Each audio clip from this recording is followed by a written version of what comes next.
Goth. Sorry to be labeling, but Goth. People take Goths as depressing people who sit in a corner, either cut themselves or do drugs or anything like that. Hey, I'm a Goth, and I'm not depressing at all. In fact, people consider me very hyperactive and exciting.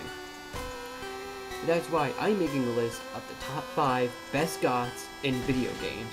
Since there's not a lot, I was going to do 10, but I'm going to do 5 instead.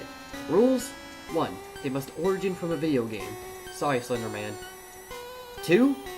They must either do something or look goth. Since not many video game characters have those depressing speeches or darker speeches, I'm also judging on their looks, which is also a way to say someone is not goth or is goth. It's more on the inside than the outside anyway. To be goth, you must look at the world in a darker way. So that's the second rule about being in this list. Every character has to look in the world in a darker way. Or just look darker than everyone else, since, not many video game characters I know really look at the world in a darker way. In fact, some are very hyperactive, like Sonic. Now, anyway, let's get to number 5 already. I didn't really know any of the Sony characters until I played PlayStation All-Stars Battle Royale, and that's the exact reason why I'm putting Sir Daniel on the list. It's not really what he says that's put him in the list. It's more how he acts, it's more where he origins from, it's more how he looks. He can't really talk at all anyway. When he talks, subtitles come on the screen. And our version of PlayStation All-Stars Battle Royale doesn't really have subtitles. He origins from a place called Galamir. A very dark area, apparently it is anyway. And he lives in a coffin, like a vampire. A glowing coffin. I love that. And he's a skeleton knight. What more do you want from him? Besides the fact he uses his head as a bomb and shoots fire out of his mouth. Love that. He can use his shield to make people explode. Or, that. Whatever that's supposed to do. Hell, I don't know. Once again, a character from a party fighting game. And once again, he doesn't say anything. Well, this time, not at all. Taboo, people! It's not what he says, it's more of his actions. Just take a look.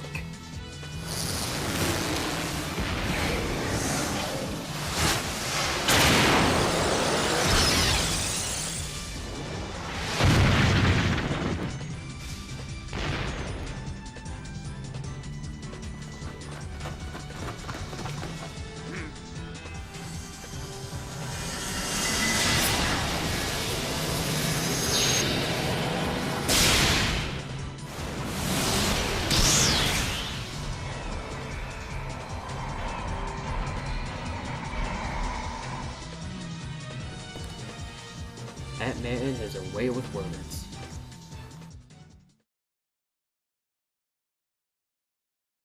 Alice at number 3. To tell you the truth, I was going to put Alice at number 1, but, some things came up and I decided to put it at number 3. You'll see why.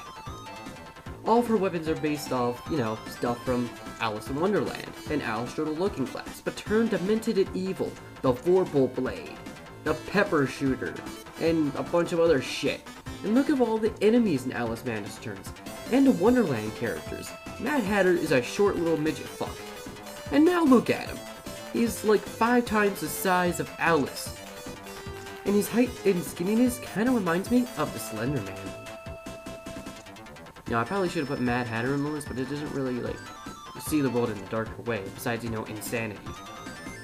I think Alice fits the role better.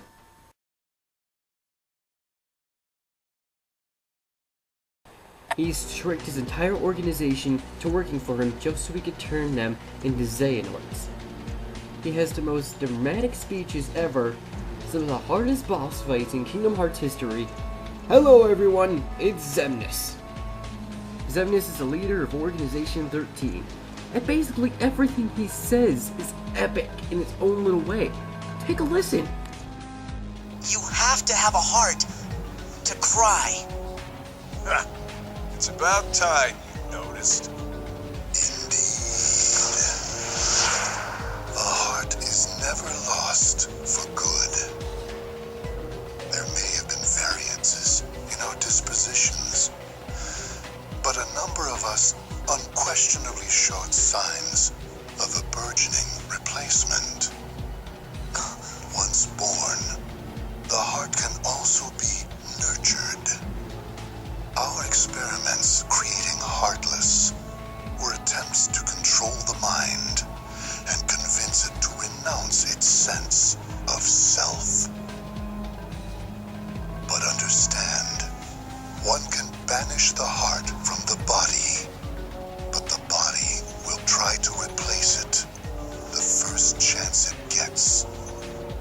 as many times as it takes.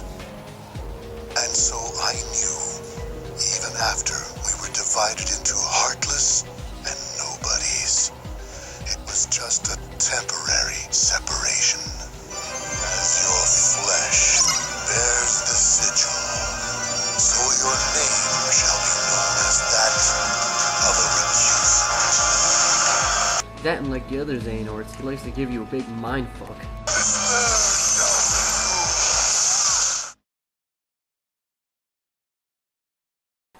Oh, this one has to be awesome. Who took the crown of Xemnas and Alice, who were both going to be in #1 at one point? Who, I say, who? This character has the most depressing lines in any video game. Well, some of the most. And this character just is overall awesome. And goth, in my book. The Turret from Portal. Everything he says is just so dark. You just feel bad for him. Like, it's not really his choice anyway. It's more of Aperture and GLaDOS. It's doing this to the little guys. I mean, he says stuff like, I'm different, and I don't blame you when you kill them. I mean, like, I feel bad just killing them. They're so cute. I wouldn't kill them if they wouldn't shoot me. Well, that's a list of the top 5 goths in video games. If you're offended by this, because I kind of think I made some mistakes interpreting goth in a video game, then I apologize because I didn't really have a lot of time to, like, plan this out. In fact, I didn't even plan this out at all. I just kind of got this out off, like, the top of my head. So I dearly apologize if I offended anyone. But this should really teach some people a lesson, kinda. I mean, like, not all goths are depressing. I even know some of the spots on here did make them seem depressing. But, you know, I'm a goth, and I'm not really depressing at all. So suck it. No, I'm just kidding. Anyway, subscribe if you want to see more top 5s and top 10s even. And even more videos of, you know, the lovable goth, the Gothic Slenderman.